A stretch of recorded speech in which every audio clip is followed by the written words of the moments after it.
യാത്ര ചെയ്യുന്ന സമയത്ത് ബസ്സിലും ട്രെയിനിലും എയർപോർട്ടിലുമൊക്കെയുള്ള USB പോർട്ടിൽ ഡയറക്റ്റ് ഫോൺ കണക്ട് ചെയ്ത് ചാർജ് ചെയ്യരുത്.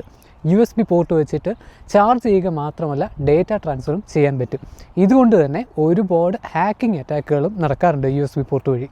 ഇങ്ങനെയുള്ള സ്ഥലങ്ങളിൽ ചാർജിങ് സ്റ്റേഷനുകൾ അല്ലെങ്കിൽ ചാർജിങ് പോർട്ടുകൾ പ്രോപ്പറായിട്ടല്ല ഇംപ്ലിമെൻറ്റ് ചെയ്തിരിക്കുന്നതെങ്കിൽ ഈ ഒരു പോർട്ട് വഴി പല ആൾക്കാർക്ക് നിങ്ങളുടെ ഫോണിലേക്ക് ആക്സസ് ചെയ്യാൻ പറ്റും. പ്രത്യേകിച്ച് നിങ്ങളുടെ ഫോൺ ഒരു പഴയ ഫോണാണ്, അതുപോലെ തന്നെ നിങ്ങളുടെ ഫോണിൽ USB ഡീബഗിങ് എനേബിൾഡ് ആയിട്ടാണ് കിടക്കുന്നതെങ്കിൽ നിങ്ങളുടെ ഫോൺ USB പോർട്ട് വഴി നിങ്ങളുടെ ഫോണിനകത്തുള്ള എല്ലാ ഡീറ്റെയിൽസും എല്ലാ ഇൻഫർമേഷനും എല്ലാ ഫയൽസും എടുക്കാൻ പറ്റും. മാത്രമല്ല ഈ ഒരു ടെക്നിക്ക് യൂസ് ചെയ്തുകൊണ്ട് നിങ്ങളുടെ ഫോണിൽ വൈറസ് പോലുള്ള മാൽവെയർസ് ഇൻസ്റ്റാൾ ചെയ്യാനും പറ്റും.